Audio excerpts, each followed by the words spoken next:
What's up, everyone? Welcome to another episode of the Retro Film Podcast, the show that brings you films you might have forgotten or never heard of. I'm Neil D, And I'm Giuseppe. and today's episode is my pick, and we're in the slasher realm again. And it's one of my all-time favorite films beyond even horror. And it came out in 1981, a film called Happy Birthday to Me, which was in the mecca of the slasher era, the golden era, 1981, which some consider the greatest year for slasher films. But Happy Birthday to Me was, and I know I say this every episode, but this truly is a unique gem, and we'll get into it. Crawford Academy, smart students getting picked off. That's where it takes place. We have the top 10 elite, smart prep school kids, typical kids going out to this establishment called the Inn where they hang out at. That's like their main pub where they go and get drinks. And right from the opening scene, it sets off that slasher film like vibe. You know what I mean? Like you have the one of the top 10, Bernadette, coming down, cute brunette, coming out of her house, going to her car. And one of the Dean Masters lady, the dog strap gets wrapped around her legs somehow, which I always thought was funny. And she trips and falls. And that is like another, like, that's a typical slasher kind of trope where it's like, it's kind of a jump scare. You're like led to something and it's not really, she's not getting killed at that point. And it's like, you know what I mean? Where you think she might be.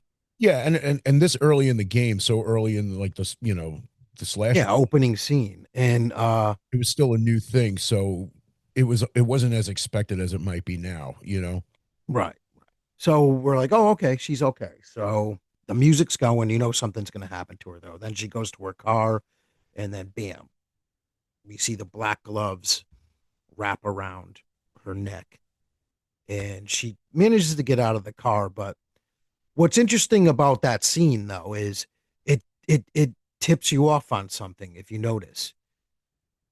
She knows who the killer is, so we get a clue. So at that point we know because she says, oh, it's you. You got to help me. So she knew who the killer was. She ends up getting her neck sliced. And that's just the first opening act. And then we go to the bar scene and we meet the other nine elite students.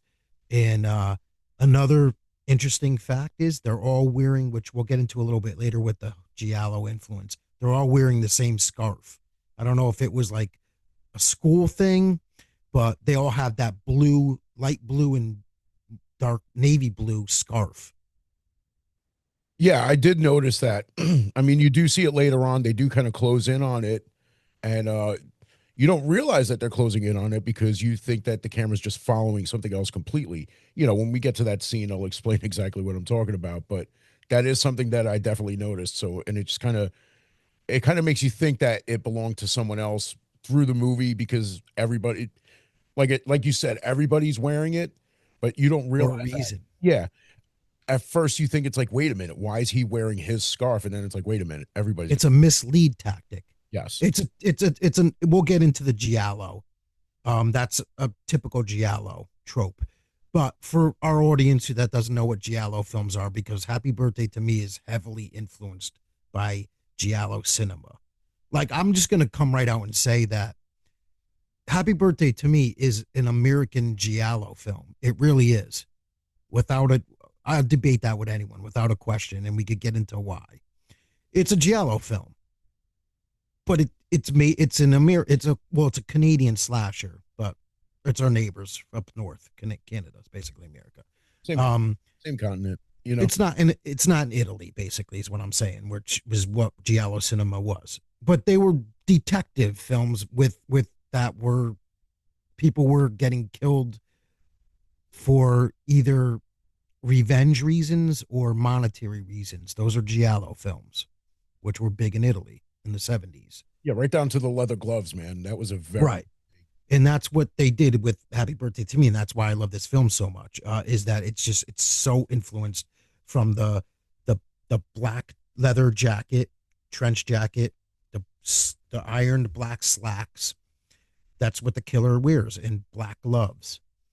And even the way the killer kills in this is very Giallo style, coming up from behind the person, sneaking up on them, following them. They were basically mystery psychological detective films, basically. And then America kind of made them slashers. Slashers an American term, but that's what the fantastic, amazing thing about this film is that it has both of those elements. It's really a psychological thriller, with a lot of slasher elements.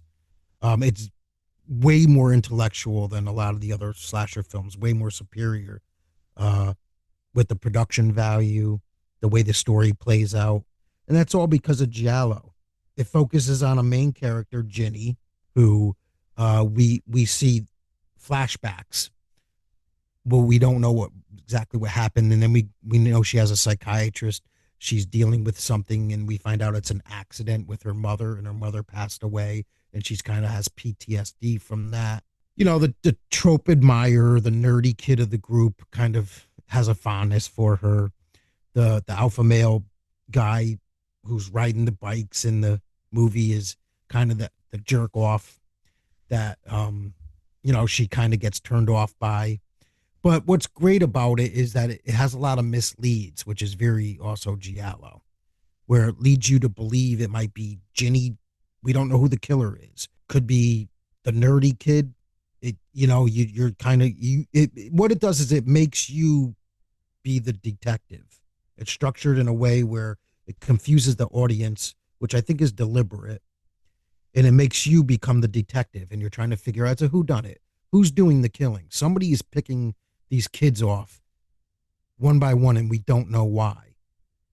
So it has a very mystery element to it. yeah. And when you think about it, because like when the time that it came out, this whole who done it, and it's like the way the camera pans on some of the characters during certain scenes, you see a look on their face where you just kind of think, oh, it's him. And then you see Alfred the nerd, you see his face, oh, it's him. Then you see like Anne, who is her, Ginny's best friend, and you're just like, wait, maybe it's her. You see what was his name, the French student, Yeah, the weird guy. Etienne, dude. Yeah, He he was climbed. a wacko. Yeah, he climbed the outside of Ginny's house, snuck into her house, and stole her panties when she was in the shower. But it's like when he's doing that, you're thinking like, oh my God, this is it. Like they're showing us this already. Back in the 80s, back in 1981, there was no like there was nothing to really compare it to at the time to be like, because like movies now, if you watch a movie now, if you watch this movie now, I should say, after seeing all the movies that you've seen from that point until now, you know that they're not going to be that open with it. They're not going to lead you to believe that it's someone that early in the movie. It's like that they're playing you.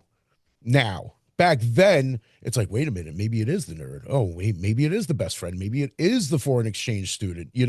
So because it was still a fairly fresh idea at the time. Well, those were the Giallo films. Did that. Exactly. This film is so influenced. I cannot. I don't want to beat a dead horse. I know I'm overlaying myself here with this, but I can't even emphasize how much this film is influenced by those Italian horror films, slasher in the 70s. This film is far superior, and anybody that's into film can tell you this. It's set above. It got thrown in the slasher bag because it came out in that time, and there's people getting slashed up and killed in it. But it's the storytelling is far superior. I mean, 100%. Uh, just the way the storytelling, and you can't, and you're literally trying to figure it out all the way up to the end, and there's a lot of misleads, and you're trying to puzzle it together. You don't know why this is happening, and let's not forget the bizarre kills, which are very Giallo also. The tagline is six of the most bizarre movie murders you'll ever see, or something like that. Which they are crazy murders, like the scarf and the motorcycle, I have to say which that, exactly. And it's like whenever you, and again, I know I compare a lot. As much as you're comparing this movie to like the Giallo movies, I compare a lot to movies that have come out nowadays. Is because there's always that push to be more creative with the kills. That was one of the most creative kills that I've seen.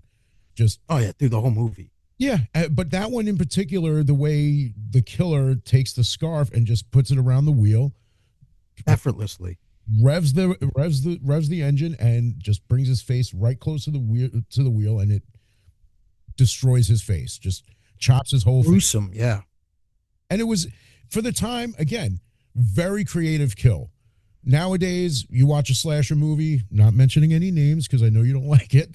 Um, they try to get too creative with it. They get over creative with it, and it just, some of it's okay. It's just complete gore schlock. Exactly. And it's when it gets too gory, it just becomes less interesting, less fun.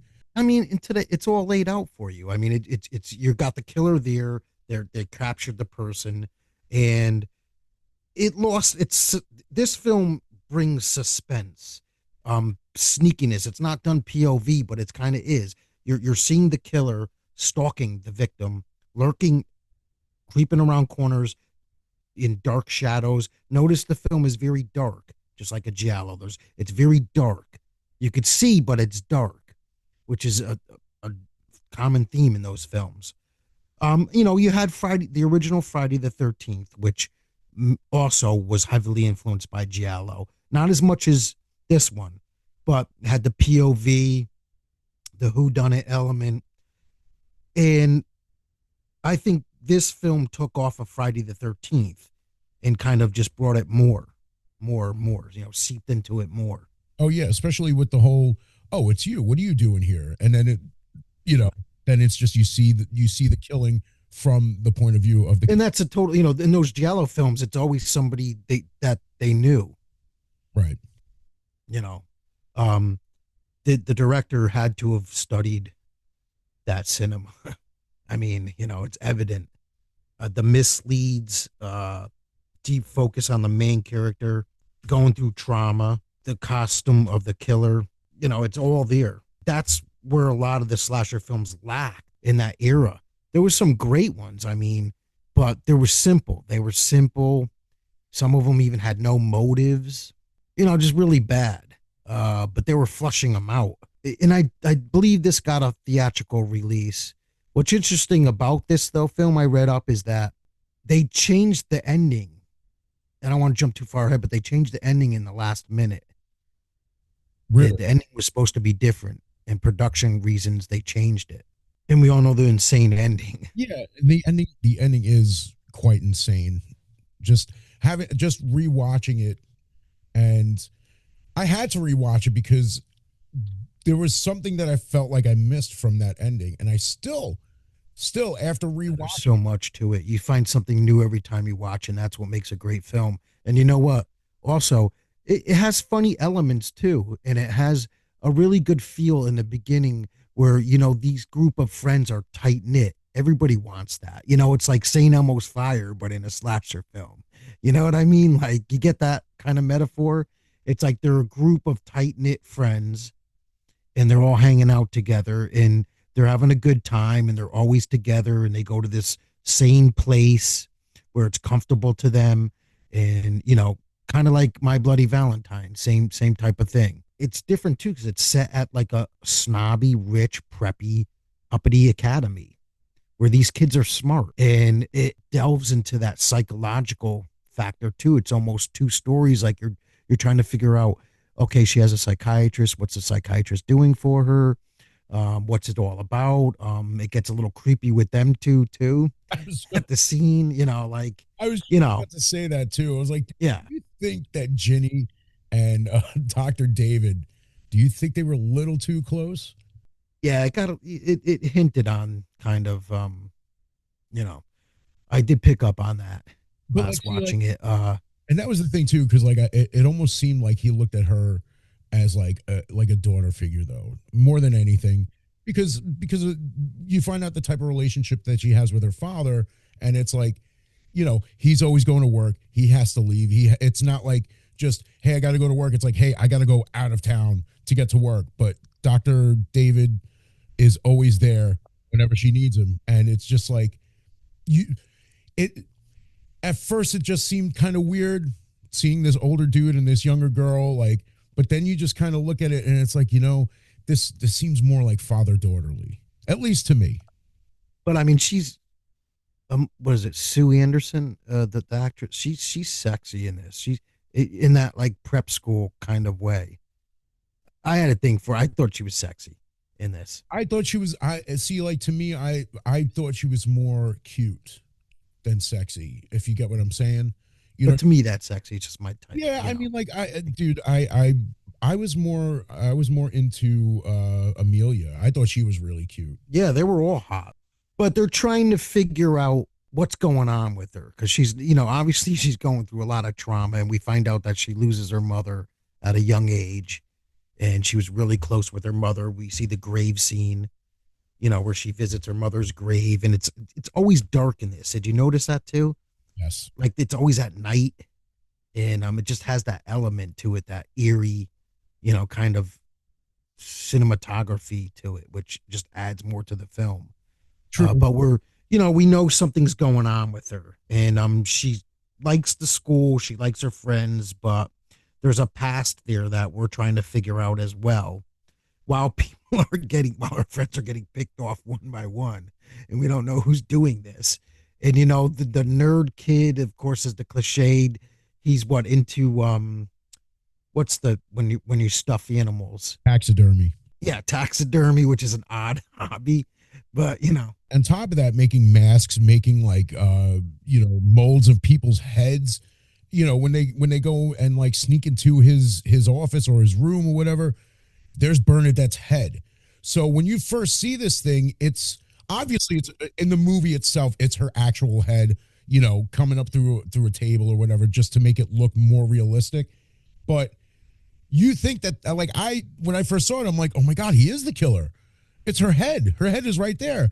And then he shows you that it's that's just a a mislead. mold. Yeah. Great Another mislead. mislead. And that was another genius thing about this movie is when they mislead you like that, you think that one person's the killer. It's like in the next scene they die. Or in a couple of scenes later they die. It's like, oh my God, is it this dude? And then all of a sudden, gone. But there's another classic Giallo thing, is going back to the scarf, is that the scarf is always at the scene of the crime. It's left at the scene of the crime. They all have the same scarves. So that's a big, brilliant, clever idea on the director and the writer to throw you off, because you're like, oh, wait, they all have the scarves though. Wait, it was this, you know what I mean? Like, that's just brilliant right there.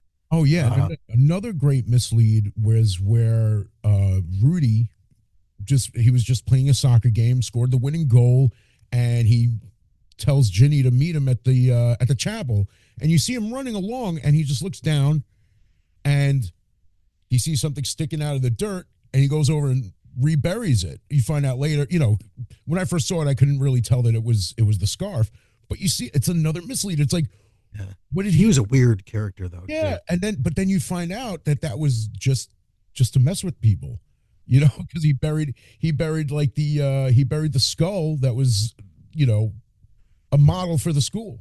For the But going back to the masks, you just answered a question that I was asking myself earlier, which we'll get into. I don't want to. There's going to be spoilers here too, people. Yeah, I know So we always forget you to know, mention that at the beginning, but yeah. So I mean, but I was wondering, and when you mentioned that I forgot that he made the masks, that answers the question at the reveal at the end. I was like, we'll get into it, but I'll mention it when we get to the end. But yeah, it's just a great ending, crazy ending. yeah, and But the thing is too, it's like, because I hadn't watched it in so long, it's like it was almost like watching it for the first time again, because like you said, there's always something that you didn't catch the first time, something that you still don't know. Like I said, watching it again, I feel like there's still stuff that I don't fully understand about this movie, especially that ending. there's a lot going on. It's layers in this. The other slasher films are so simplistic to this. And I don't mean to bash the slasher movement of the other films, but uh Yeah, it's just they're just simple, and I think it has to do. I mean, they're modern American cinema. The Europe cinema was just a lot more complex, even in the horror, aspect, because they were big on mystery, and America wasn't. You had the unknown assailant, the killer, but it was more about killing stupid kids in America. That was the big thing. That's the difference between Europe horror, and we'll get into this a little bit in American horror. And I'm gonna get like film schooly here, but that's okay. Um, is that there was just differences in American horror in that time period. Don't do sex, don't do drugs. Simple. If you're doing these behaviors, you're gonna get killed. That was the moral compass of those. But Europe, it was a lot deep. It was more revenge, jilted lover, cheating, something like that. It was more adult like or monetary, like Bay of Blood, take for example. They wanted the real estate, they wanted the inheritance. So they were killing the people for the inheritance. Um, those were the themes. I think one of the other ones, they wanted to take over the school. Um, all those films of Mario Bava and the Italian folk, all those kind of directors. Though there were just different themes. There were more themes of greed and jealousy, jiltedness. And American slasher wasn't like that. It was just Americans were stupid and they needed to die for it. Yeah, Seriously, that was the difference. yeah. It was It's very different. it was definitely a different formula. Yeah, I mean, American sla the motives weren't as strong. Europe was big on motives, so I mean, it was a very different style. But I mean, the American slashers were fun. They were more fun. They were a little. You had to spend disbelief a lot more with those. You know what I mean? But they tried to bring the moral compass in. I mean, there was some that were the more better ones were based off of Giallo, where it was revenge, like Terror Train, modeled more of Giallo because of the psychological and the revenge factor. Friday the 13th, the mother avenging her son. Um, but like those ones were like Killer in the Woods. Those were just like, let's kill the fucking stupid dumb Americans that are having sex and fucking doing drugs and shit. Well, that's why there's definitely something, more special about those standalone slasher films, like Happy Birthday to Me, My Bloody Valentine, is that it had no way, there was nothing that branched off of it that brought it to a ridiculous place, to a place that was so far from where the original was that you don't even recognize it. See, now, of course, we mentioned Friday the 13th. I love the Friday the 13th movies. I love Jason. I love all the movies. They're all special in their own little way. Even Jason X, I do have a love for that movie. But if Friday the 13th, the original, was a standalone movie, it would have had such a different kind of impact because Jason was dead. The boy who drowned in the lake, mother's revenge. Then after that, it becomes Jason's revenge of his mother's death and basically of his own death. Whereas Halloween took on more of a pure evil entity. There was Yes, no revenge factor. He just killed his sister. He was just evil. right. And but then when you branch off of that and have, what was it, like 10 more movies, 15 more movies, however many it was, didn't really need to go that far. I mean, like, No, absolutely. Of course not. Money, cash cows, absolutely. money And makers. I will say this, I loved the 2018 one, but if it didn't go past that, I would have been. Did you love kills? I I didn't love Kills. I'm I like being No, but facetious. seriously, I liked Kills. Kills got a little weird. I get it. With them running after this little, troll looking dude thinking that he's Michael Myers. Yeah, who's He gonna was like a Michael Myers protege. Yeah, and Kills was horrible. oh, you wait, are you talking about No, I'm not. I'm sorry, not kills. Ends. Ends, dude? Ends was horrible. That's what I meant. Don't even Ends. get me started on that because well, you did already. So, dude, because I loved 2018, I really liked Kill. I did too. I like both I, of them. I like Kills a lot. Ends I was thought Kills horrible. was great. Ends, it was just such a bad movie. You know, it was the first, I feel like it was the first Halloween movie that didn't actually take place on Halloween. You know, you had like the Halloween party and then like everything else happened the day after and days after, you know? Embarrassing. And the kid who played Corey Cunningham, I'm sorry I don't remember the actor's name because I really don't give a shit. Because to me, he's the guy who ruined Halloween Ends. He's going to be playing Billy Chapman in the new Silent Night, Deadly Night. And I do not feel good about that at all. Sorry, I just had to let that out. Yeah, no, that should never been made. Ends. It was horrible. Yeah, if they stopped at 2018, if they just made the 2018 movie and let him burn in the house and die and we go on with our lives, Michael Myers died in a burning house would have been perfect. If they did want to put out kills when he disappeared, fine. He's gone. He's still walking among us. Let it die. They did not need to do ends. But Happy Birthday to Me is so different than all of these films. That's what it comes down Like, to. so different. I mean, it's just such a fun film to watch too. Like that's another thing is like a lot of these slashers. It's like okay, this person gets killed. They're unlikable. Fuck it. All right, yeah. But can't wait till the killer kills them. Fuck them. You know what I mean? Like, but this, you just get so enthralled in the story. You know what I mean? Right? You just get so captured by in watching it. Well, Like you don't want it to end. because you're also like on the edge of your seat trying to figure out who the killer is. Because, like you said, Suspense, yeah. all that misleading, making you think it's one person, then that person dies, and now you think it's the next person, and then you just don't know. Obviously, you find out at the end, but during the whole ride of this movie, it's one of those things. It's like you don't know who to trust, you know. But it didn't become one of those movies where they even thought for a second that it was one of their friends committing any of these murders. They just they weren't even sure if these people were dead. They just Right, yeah, missing. exactly. But So not only that, but you don't know why this person is doing this till the end too. You don't know the motive. Like you don't know it's somebody they know obviously, but we don't know why they're doing it. and And when you're trying to figure that out as well. and when I found out why this person was doing all this, I just felt so sad.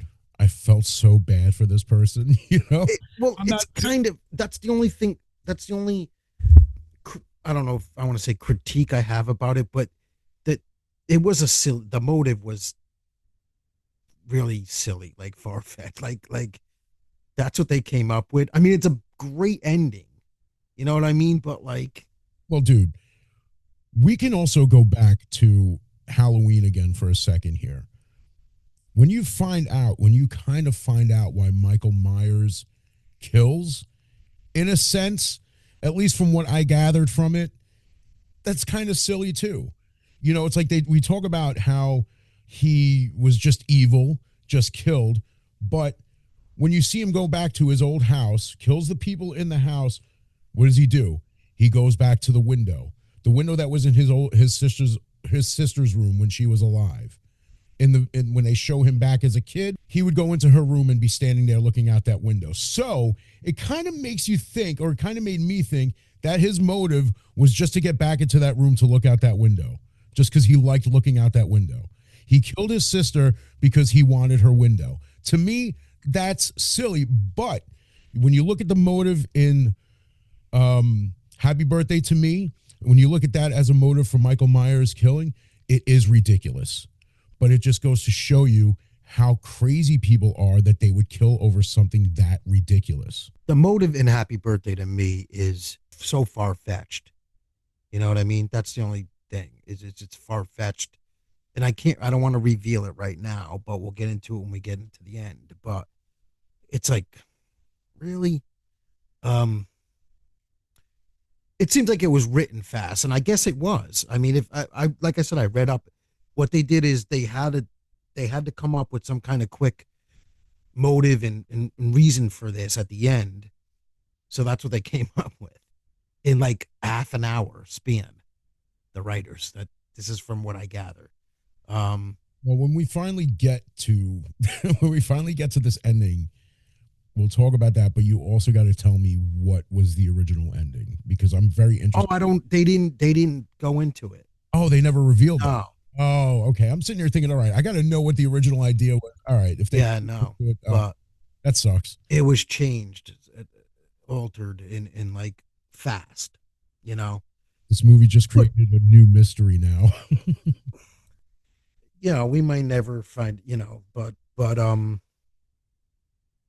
it doesn't take anything away from the movie. It, like I said, it's one of the best horror films. I put it up there with, I really do it with Halloween, Nightmare on Elm Street, Friday the 13th, or the original, the originals. Um, right up there with them. It just didn't get, because it's standalone. They didn't have a Happy Birthday to Me Part 2 or anything. It just was a standalone slasher. Um, but as far as a masterpiece, I consider it. I mean, the production value is fantastic. The acting is great. The storyline is cohesive. It draws you in. It makes you think, and it's a mystery. And those are just elements that are superior in um, a cut above, in every aspect. Like good because we're talking slasher films. They're not like highbrow. You know what I mean? And this brought a highbrow element. As the same way Nightmare on Elm Street brought a highbrow sci-fi element to horror. You know what I mean? With the dream aspect. Well, I think, Same thing. and that's the thing too. It's like I don't think we have enough. Like I feel like when you have like certain franchises that made it big, again, Friday the 13th, Halloween, Nightmare on Elm Street, there aren't movies like this, movies like My Bloody Valentine, again, standalone slasher movies. I feel like so I'm glad that they never branched out beyond that because it's like, where are you going to go again, where it's not going to get ridiculous? This movie, if there were to be a Happy Birthday to Me Part Two, it would have to be a different story altogether, just somebody else's story. No, I'm a big fan of the standalones. I've appreciate that so much more now. And there was a lot of great ones. I mean, there was, the initiation. Pranks was great for what it was. Um, these never had part twos. And though, My Bloody Valentine, there was supposed to be a part two that almost got green lighted, where he was going to continue. Because remember, he makes it out and says, "Sarah, will you be my bloody Valentine?" He makes it out, Axel or whatever, and from the smat thing. And it was going to be called Day of the Miner, and it was going to get just about get green lighted, but George McCalla, who did it for, he didn't want to do it, so it got shut down. Yeah, but imagine if that went through. But I'm glad it didn't. Yeah, exactly. I mean, it is interesting to think of what could have been, but just happy to be with what is. You know, It doesn't need a part two. It's a brilliant, an amazing slasher film.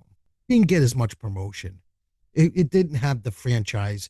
You know what I mean? It told the full story. You got the end, and that was it. The crazy ending, but right, but it did have one of the more memorable, iconic box covers, posters. The skewer going through the mouth of I guess it's supposed to be Steve. It doesn't look like him on the box cover or on the poster, but that that scene like just came and went, but it became, when I say box cover, anybody who doesn't know what VHS is, that was on the box, and it's one of those, cover art. exactly, the cover art that I remember seeing walking through the horror section of Blockbuster, just seeing that Yeah, oh, yeah. face. And the title's great. The tagline is great.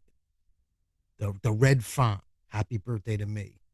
Yeah, and just that picture alone, as a kid, seeing that, I was terrified. I was a fat kid, and you know, I was thinking, I don't want to eat shish kebab anymore. I mean, they were crazy kills. The neck slash was probably the most common one, but That was brutal too in the beginning. But the bike, the scarf in the bike, the shish kebab. I can't even. Oh, the weights. The weights, that was awesome. That Ooh, was insane. that was that was a Yeah, crazy kill. that was great because it's like, hey, just add some extra weight, you know, and the killer pulls away the thing you set the weights on, and he's like, put it back, Oh, and, he's screwed. and Yeah, just the frighteningness of being in that situation. then just drops a heavy weight on his dick. Ugh, and yeah, I know. he lets Brutal. and he drops the weights on his neck, and you see blood splatter, and it wasn't excessive. It wasn't excessive blood splatter, but it was. Yuri Giallo. Yeah, Yeah, exactly. the way that whole scene played out, And it was where where they walk behind him, yes, and he knows, oh, you gonna spot me? He knows the person. It just, and you know, and it's so wait, what are you doing? You know, and that's the crazy thing too, though. And I get it; it's for the movie, but in that whole scene, did not once say the person's name. It's like, wait, like if like let's say it's you, it's like, Neil, no, put it back, Neil, what are you doing? It's like not once, like, no, stop. Very convenient, very convenient for the killer. we wouldn't have a movie. We wouldn't have the element as mystery aspect if that happened. But it worked though. Um, but yeah, crazy kills. You want to. I won't. The These kids like watching these movies with these simple gore ripping bodies apart and stuff. That's not where it's at. It's right there. There's no mystery suspense element. Maybe they don't want that. We grew up in a different era, but that's what makes the movie. You don't know the lurkingness, the element of surprise, the build up, the suspense, the creative way that they're killed. That these are all evident in these golden era slasher films like My Bloody Valentine, Happy Birthday to Me. Creative kills. And it did have its simple kills too, like the slice, the slash slashing the neck with a straight edge shaver, right? Shaving razor. Barber razor, yeah. Yeah. Um, a dagger in the gut, you know. So it's not like every murder in this movie had to outdo. Well, remember the tagline, only six. Yeah. So it's like it's not like every murder that happened in this movie had to outdo the one before it. And that's one of the things that we compare to like newer movies. It's like you get the first kill in the movie, then the next one's more extreme, and then more extreme than that. And You it's can mention them. Um, Terrify, and what's the other one? A nature. What was that? oh, in a violent nature. In a violent nature. Yeah, But see, like that's the thing. It's like we talk about those movies. horrible. See, I liked the first two Terrifier movies. I wasn't that yeah, and I wasn't Yeah, that much into the third one, but that was you didn't like In a Violent Nature, though. I didn't like in a I violent was nature gonna at all. say, God, No, absolutely not. And but that's the thing though, it's because movies like Terrifier made their mark, became huge, and that became it's almost like that became the standard for what a slasher movie should be. So when In a Violent Nature came out, they're putting in all these like insane kills, and again, people are always like, "Well, I didn't like the movie, but the yoga kill was the best one." And I'm like, but you know what? Call me stupid. I don't. I don't. Maybe you could explain it to me, Giuseppe, because I don't get it. I've argued this. There's people that say it's the new Friday it did not resemble Friday the 13th in any capacity to me. Where did they get that comparison from? Is it because of the mother thing, like the I think plot I think wise, or I think people found that Johnny was a slasher, slasher villain similar to Jason. Where he was buried was a necklace. I believe it had a cross on it that his mother had given him.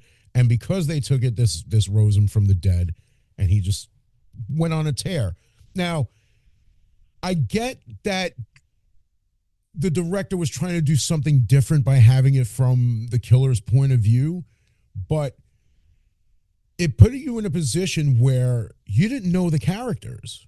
You didn't know anything about these people. When you watch a movie, like when we're watching Happy Birthday to Me, we know which characters we No, the like. characters, Yeah, sure. There's very character development. exactly. So it's like we know like which characters we like, which characters we don't like, which characters we're kind of True. They upset. were faceless in that Yeah, nature, exactly. And it's like nature. you really don't know anything about these characters until the killer is within earshot of these people talking. So you don't know who the asshole is until he's like 20 feet away from the guy yelling at his girlfriend about some dumb shit that you have no idea what's even going on. So then there's this yoga kill that everybody is like, well, the movie sucked, but that yoga kill was the best. That was one of the best kills. Dude, it was overdone. This guy like bends this girl backwards, sticks her head up her ass or some shit Ew, like I don't that. know why people dig on that. It's because again, Terrifier set a new kind of standard, and I'm not saying it's a good standard particularly because it was gory. You know, Terrifier 1 had the girl hanging upside down where he cuts her in half with a hacksaw. And then in part 2, he's cutting this girl up, covering her in bleach and salt. And in the third one, he chainsaws a dude's balls off. And that's what brings us back to Happy Birthday to Me. The kills were creative without being super gory and not having to really top the last kill in the same movie. There are aspects to like some of the newer movies that I do like. You know, it's like if you were to put like Thanksgiving up against Terrifier, I would take Thanksgiving first. Oh, 100%. You know, I do like the Terrifier movies, but Thanksgiving is one of those movies that when I watch it, it gives me more of a sense of what a slasher I grew up with was like. There were certain aspects to Terrifier that reminded me of it, but Thanksgiving, 100% old school slasher movie. Like Scream, same Dude, thing. I when I talk about Thanksgiving, I say this is My Bloody Valentine and Scream had a kid. Something like Thanksgiving brings back more of an element of something like what Happy Birthday to Me was like. Yeah. Well, Eli was paying homage to several slasher films in that from our era. He took the love of all those films and put it into Thanksgiving, and it told a great story, the opening scene. But we're not, that's another show. What really makes Happy Birthday to Me a brilliant film is it's not just a slasher. And I mean, I know we keep saying and keep saying, but it really like it. It's a film. It's a storytelling horror film, if that makes any sense. It probably one of the great, like probably the most, as far as American horror cinema, uh, where you're being told a story about these high academia kids getting killed and who's doing it, why, what psychological traumas is Ginny going through. You're getting all this. Who's the killer? The misleads. Is it the nerdy kid? I forget his name all the time. Alfred. Uh, Alfred. Yeah, I mean he's into some weird hobbies and he's pining over her. And is he like jilted that he can't have her? So he's killing the other guys off. Is it her best friend who has a thing for her? Kind of it hints at, and you know, uh, there's a certain scene where she makes like this look at the guy that's like being rude to Ginny, and you get kind of that like, but it's not. That's where the twist comes at the end when we get to it. Is it's you think that her best friend kind of has a thing for Ginny, but it's not. It's something else completely different. Um, or is it Ginny killing these guys? Just who's doing this and why? And you're trying to figure that out through the whole film from the beginning all the way to the end, and you never lose interest in that. And that's what makes that film. Where you're not even thinking it's a slasher film anymore at this point. You're just so enthralled with the film. And I don't think it gets enough mention, really. I mean, like, this should be in top tens of everybody's slasher films lists. I mean, I know it's subjective and everything, but you know what I'm saying? Like, it deserves its praise. Because you do get to the point where you're just like, all right, who the hell is it? Who's doing this? Because like as they're dropping, you're like I thought it was that dude. Like, what's going on? It really puts you in a position where you're just at a loss. All you see is this black jacket, black gloves, and and the scarf everywhere. And you're like, trying to puzzle it together. Is it Alfred wears that scarf? But wait a minute. No. But Ginny wears a scarf too.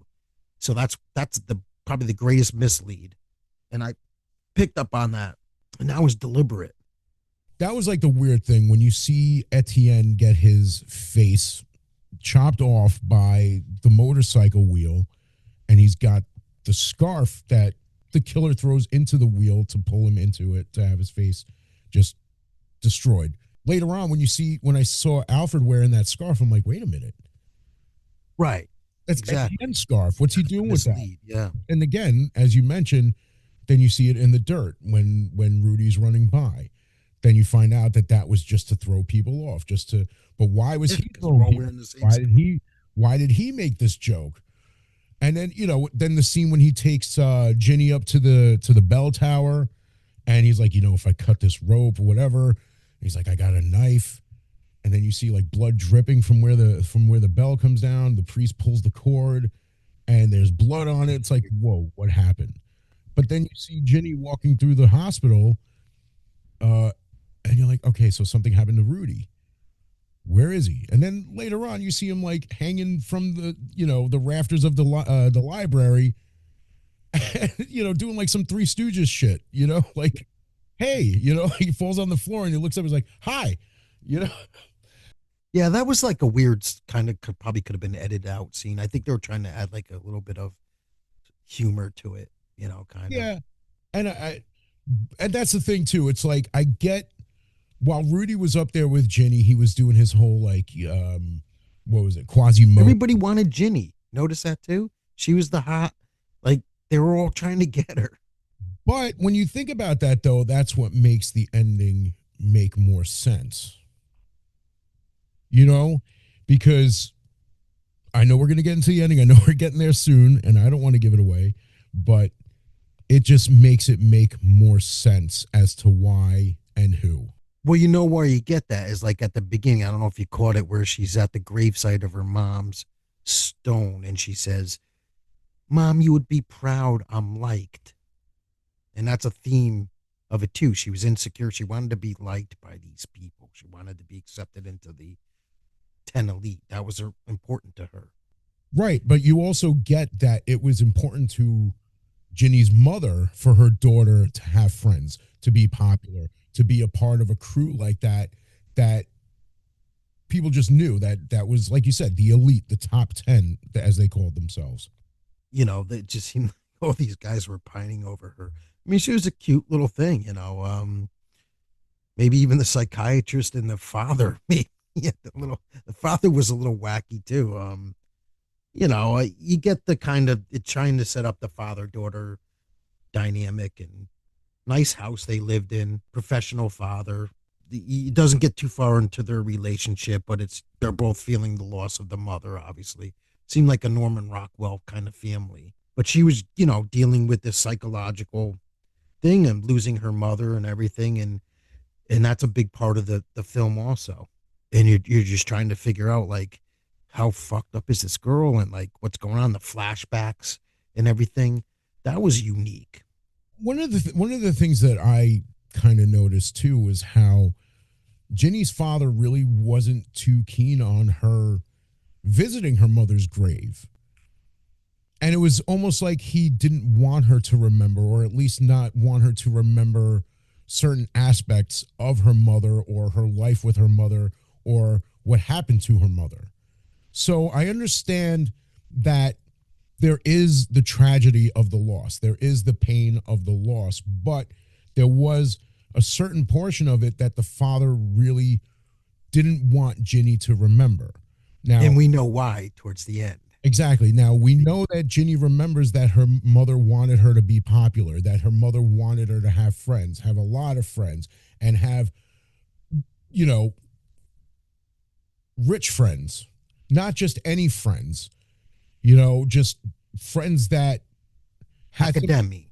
yeah, and friends whose parents had some kind of station in life, also, in a sense. we're getting to the end. We'll get there. We're almost there. But we find out why the father wasn't such a great guy in the reveal. um, but it's her birthday. All this stuff happens, and they're not questioning. They're just like, "Where is this so and so now? Where's they didn't show up? You know, where's like Bernadette's been missing for weeks now. They don't know. Like even the teacher says, like, was Bernadette with you guys? Bernadette was the first girl that got killed in the beginning, and she's been missing for a long time. And they're like not really questioning, you know, what's going on here. Where is she? But it leads up to her birthday, and we get that wacky ending you don't see coming. We're about to get to that Tootsie Roll center of the Tootsie Pop. Well, she has her friends over birthday party. Not by her though. We find out Anne is not her best friend. It's her relative, it's her half sister.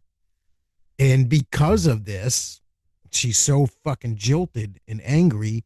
Spoiler alert, she's picking off all her friends. And they have a nice little birthday party for her. The rubber mask thing though is like, and that answered my question. Like, where the fuck did she get a rubber mask of Ginny? Right. And From Alfred. right. Alfred made it. Yeah, because earlier in the movie, while Jenny and Anne were inside his office, his room, he says, "Do either of you want to be my next model?" So it's possible that he had already made one of Jenny because he was Right. That's where she got it from. Yeah. So it makes so sense. here's the thing. Anne's actual father had sex with Ginny's mom and had Ginny. Anne said, my mother left because of it. This is the craziness of it. So Anne is Ginny's half sister, and Anne wears a mask made by Alfred, perfectly modeled of Ginny's face, and wears the mask while she kills the top 10. Isn't that a wild ending? It's a crazy, far-fetched ending.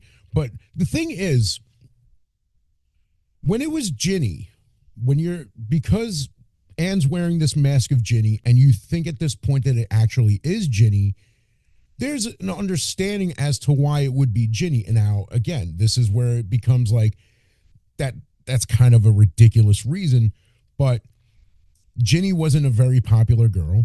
She didn't have many friends, but her mother wanted her to be friends with all these popular kids, the top 10, the elite.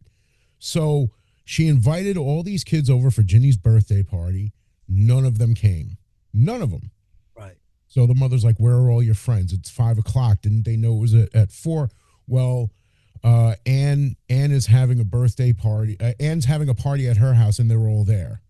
So the mother flips out, goes to Anne's house, and she's screaming at the gate, "Open this gate, let my daughter in, let my daughter in. My daughter deserves to be here."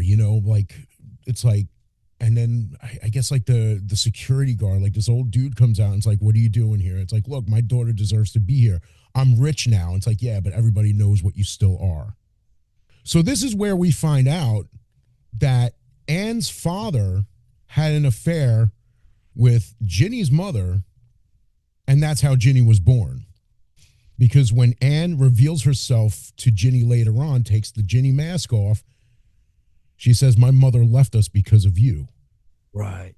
That's the the revenge factor in that. Yeah, and it was, the mother was drunk, driving around with Ginny in the car, and it's pouring rain, and they're driving, and they're trying to get over the lift bridge where the boats, and they get stuck.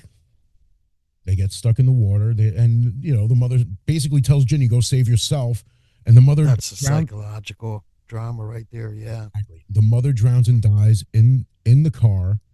Ginny tries to get out and bangs her head on the boat, and that's why she gets put through all this trauma, because like throughout the movie you see her in like basically being experimented on with like all kinds of brain surgeries, electroshock and all that stuff.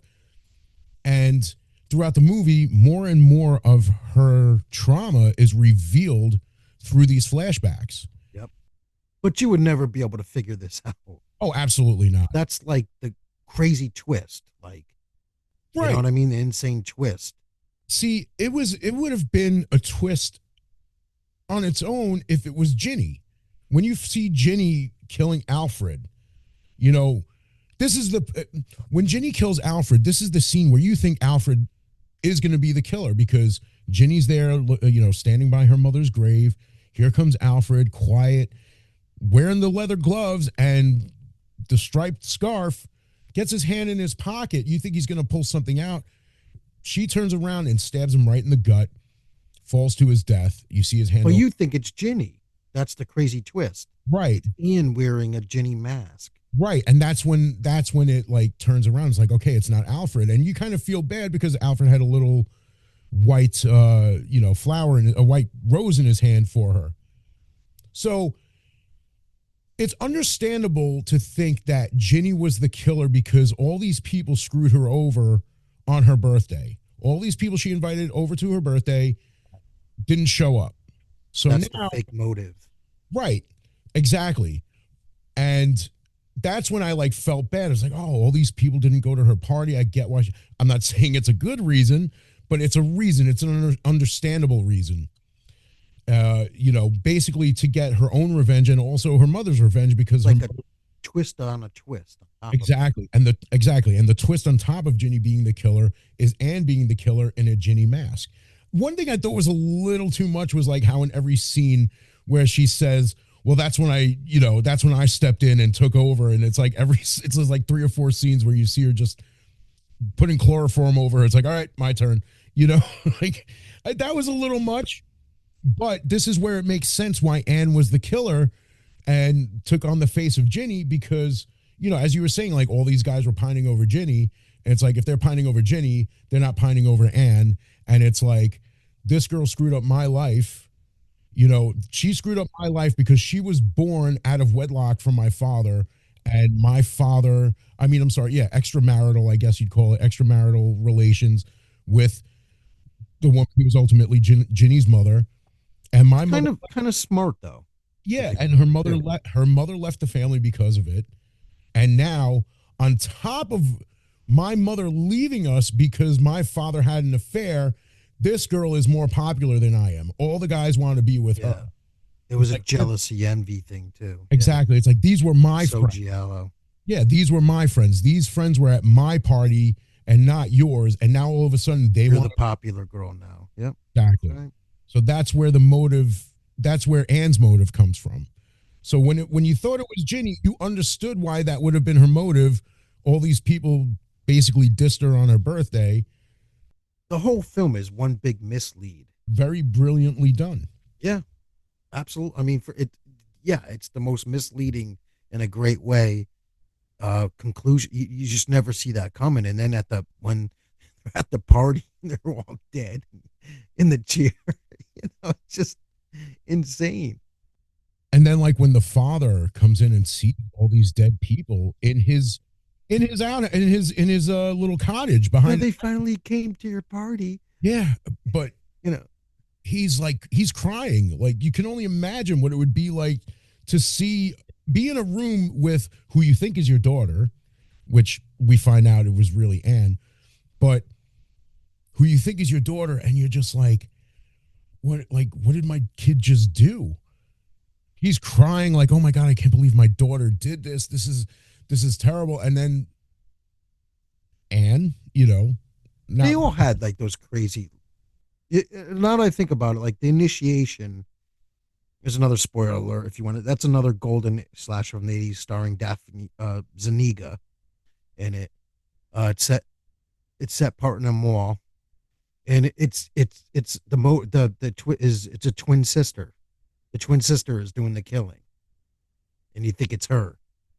It's similar kind of. right. You know what I mean? Same thing with well, not the same thing with April Fool's Day. They mislead you into thinking that there was a twin sister when there really wasn't. So yeah, Anne dressed as Ginny now kills Ginny's father while Ginny's knocked out on chloroform. Then she wakes her up like, all right, now it's your turn. And The rubber mask off. You're like, what the fuck? and Ginny was able to get the drop on Anne and kill her. And coincidentally, that's when the detective walks by the cottage and sees Ginny standing there with a bloody knife in her hand and 10 dead bodies around her. Well, 11 because she dug up the mother too. The whole time it was the best friend Anne right beside Ginny the whole movie. Crazy. And that's like the crazy thing too, because in the opening scene, not the opening scene, but like in one of the earlier scenes after we see Bernadette die, we see them talk about how Bernadette didn't show up to the tavern that night. But when Ginny walks off, you see this look on Anne's face, and you're like, Yeah, that's what I was talking about before. yeah. So you don't know if it's that look of like, yeah, I'm gonna get you, or I gotta watch out for you. I gotta make sure that nothing happens to you because I know that you have issues right now, sort of a thing. But you would have been, who would figure that out? Oh yeah, because when they had that chicken race, they were doing that chicken race to get over the lift bridge before it was fully up. That messed Ginny up. It messed her up because that's where like the flashback started coming from how she almost died and how her mother died. Of course, you don't find that out until later on. But it's some kind of post dramatic. Exactly, and you really not sure if it had to do with being in the car, if it had to do with the lift bridge or both. But again, you find out later on in the movie that it was that Same whole thing scenario. happened to the mother, yeah, in Right. her driving. Yep. So it struck a nerve. I mean, it was basically the same scenario.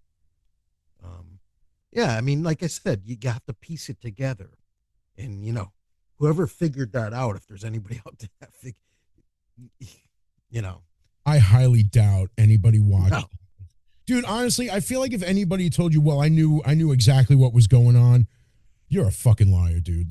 There's there's no no way. way. Well, by the time you get to the shish kebab scene, you think it's Ginny. It's a rubber mask that looks just like Ginny. So you think it's Ginny this whole time, and she's been killing these guys off that are pining over, her, and the shish kebab. You think it's Ginny? Like, oh fuck, you have no idea it's Anne in a Ginny rubber mask, and that her mother, her father had kid with the mother, and all that whole wedlock shit. You didn't have no idea. Yeah, and it's a funny thing about that shish kebab scene because that was the picture on the box. Like I knew what was happening, so like that was another one of those things where I'm just like sitting on the edge of my seat, like, okay, when does it happen? I know she's gonna do it, but because of the box, because of the cover art, I knew exactly what was gonna happen. But you think it's Ginny? Yeah, of Or course. see it? Like, oh shit. Well, her own father thought it was her, but it was Anne in the mask that whole time when he's standing there crying, "Baby, what did you do? What did you do?" And then she slices his throat. It's a wild flick, a wild flick. Something brand new, 1981. This was a new thing. Now every movie's got a twist. Every movie's got it wasn't him, it was him the whole time. Yeah, I mean with the twist, but this took it to a whole other level. Right. You tend to expect that a little more nowadays, but again, when you think it's Ginny, that's a twist in and of itself. But to find out that it wasn't Ginny, it was another girl with. Yeah, it was like a twist on top of a twist. This is probably one of if not the best display of an American version of a Giallo film. I know you said that It already. is. It is an Giallo film in America. Wholeheartedly agree. There are a lot of movies that you can look at like this around, in the 80s where you had a scene like that where, oh, hey, it's you. Again, Friday the 13th. Yeah, it came out before this. Even in Sleepaway Camp, it had that same aspect to it where you didn't Yes, see the that's killer. another one. Yeah, And then, there's several that were influenced, but not as much as Happy Birthday to Me. Even the way that where he flicks the razor out and the camera points that looks down at the razor, that's all Giallo. And then the way he sliced their neck is all Giallo style, not American. And the black gloves, the scarf element, that's all influenced by that, 100%. The lurkingness, the dark scenery. It didn't have as much blood splatter as all of the Giallo films, but the weird kills, they know the person. That's all. That's all Giallo. It's one of my favorites. That's why I picked it. every aspect of it is just so good. Storytelling wise, acting, it just tells a great story. It's definitely a very, I know we use this word a lot, but this movie is definitely a unique film. Definitely a unique movie. And can't help but want to recommend this to anybody who hasn't seen it. And if you If have you call seen, yourself a slasher film fan and you haven't seen this, you're not a slasher fan. this was at the heart of it. This was at the heart of the whole slasher movement. We talked about Terror Train, and I would put this above Terror Train. I'm sorry, I had to say Oh, that. me too. Me too. But Tier Train is in the same realm, more so than like The Burning. You see the difference? Yeah, Even Madman. yeah, Tier Train's far superior than those, you know what I mean? Because it mirrors more of a giallo with a psychological aspect. right. But when it comes to like Madman and Madman's great, but it's yeah, not a psychological thriller. It's straight up I feel like I feel dumb. like I feel like Madman and The Burning are like in it's like own like sub genre where it's camp slasher, Yeah, because they don't compare. there are numerous, Although Madman is way better than The Burning, and I'll have this argument. but it's like camp slasher. I feel like is its own group. But I mean, there really wasn't that many. A lot of people get that misconception because of the Friday the 13th. There was there was there was some, but there's so many different kind of styles of slashers that yeah, you had like the inbred slashers. You had um yeah, I mean there was a lot, I guess, of camper type stuff if you look back, but those weren't my favorite. I like the dorm ones or the mall ones, like the initiation. I love Oh yeah, Franks is a university. They're on college campus. That one. I'm definitely more on the camp slasher side because I love Sleepaway Camp. I love Friday. Yeah, yeah. So do I.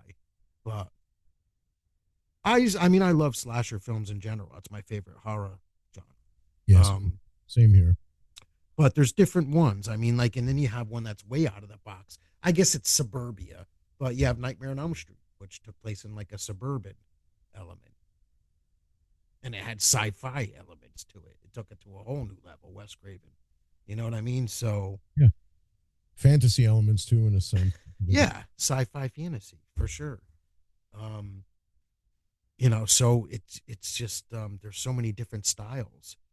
And some of them are more simplistic, like those inbred ones are simplistic, like the forest or just before dawn.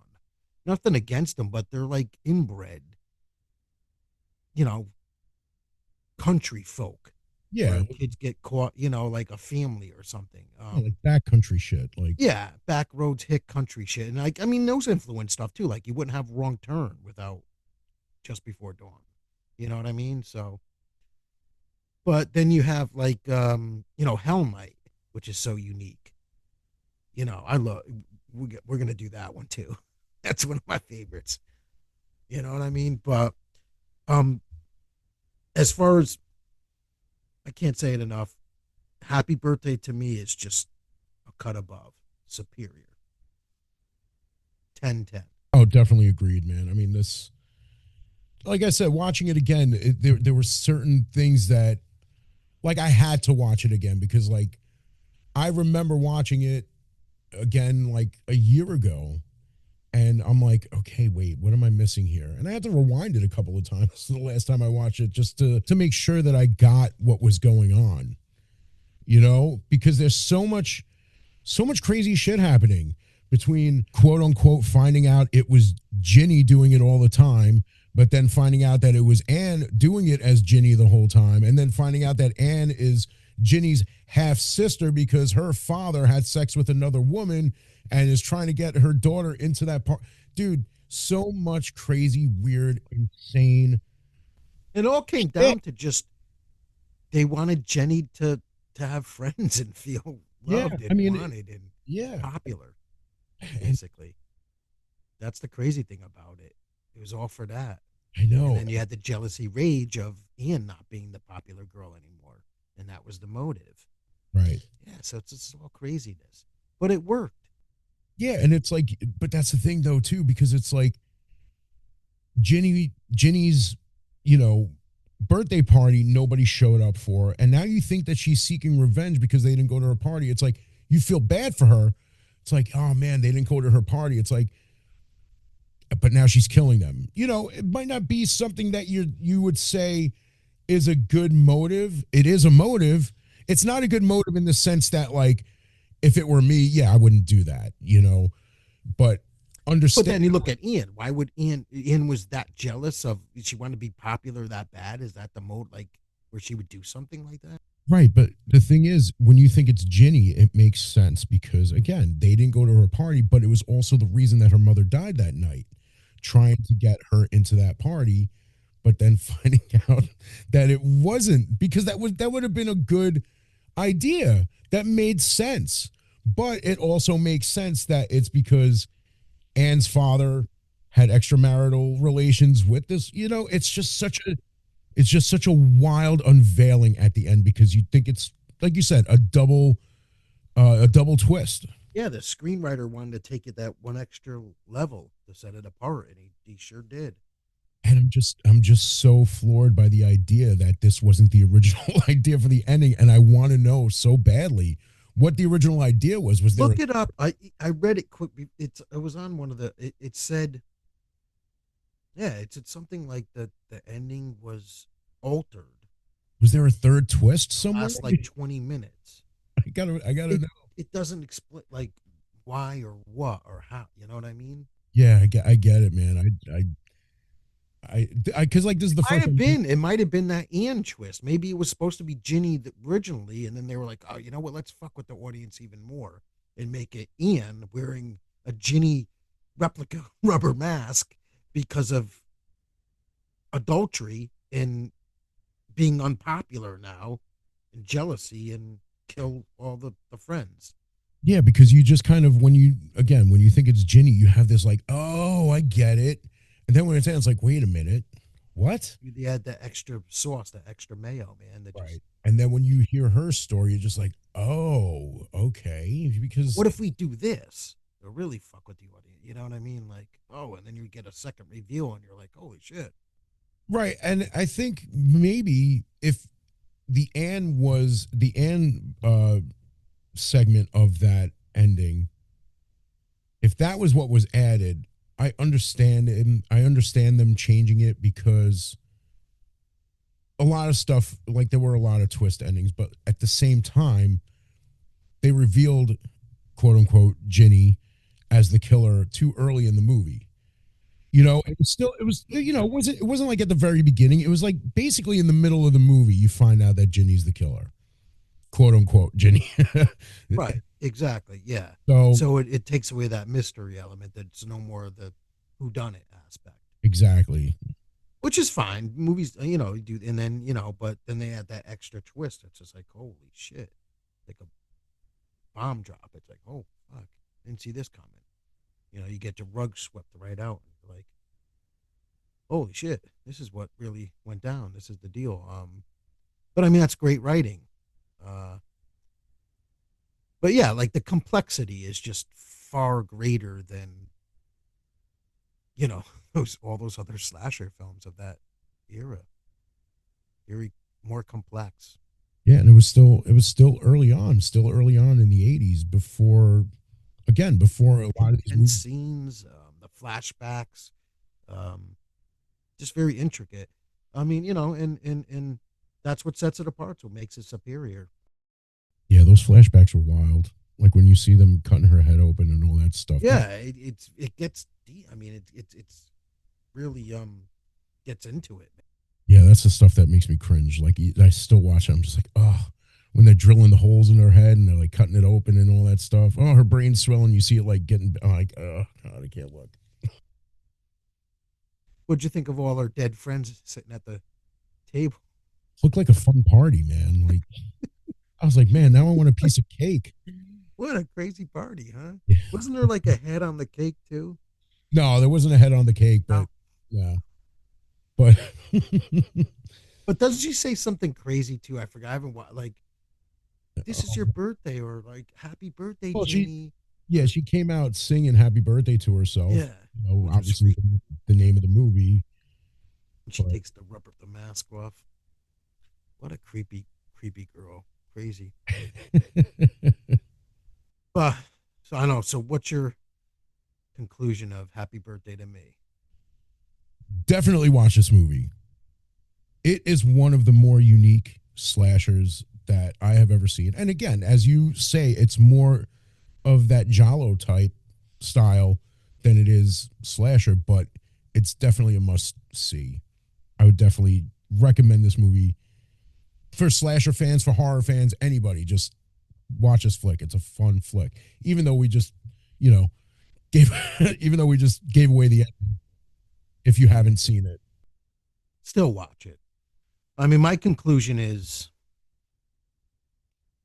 if you have any inkling of a inquiry of Giallo cinema, watch Happy Birthday to Me because it will break it down. It will explain to you if you don't want to watch the actual 70s Italian horror cinema, which is basically Giallo films. Watch it even if you're not a horror fan. That's how much I praise this film. If you kind of like horror, there's not a lot of bloody, gory scenes. If you like mysteries, if you like whodunits, like Hardy Boy style, even though we spoiler alerted it, watch it anyways. It's a fascinating film. It takes you on a ride. It's one of my all-time favorite films, and it should be mentioned more. Brilliant film, a masterpiece. I put it up there with Friday the 13th, Nightmare on Elm Street, and Halloween for sure. No shame in saying that. It is a must see. If you consider yourself a slasher film fan, you have to watch this. It's quintessential. It's an essential film to see in that genre, 100%. As always, we thank you for watching the Retro Film Podcast. We appreciate the viewership. We do hope you watch this film. We will have another film coming to you soon. Please stay tuned and keep watching movies. Thank you very much. Well, this concludes this episode of the Retro Film Podcast on Happy Birthday to Me. If you're interested in checking out Happy Birthday to Me, you can check some of your favorite streaming services, or you can go old school, purchase yourself a physical copy. And if you enjoyed this episode of the Retro Film Podcast, please like, share, and subscribe. We appreciate the support as much as we love watching these movies. Thank you so much for listening. Hope you come back for future episodes.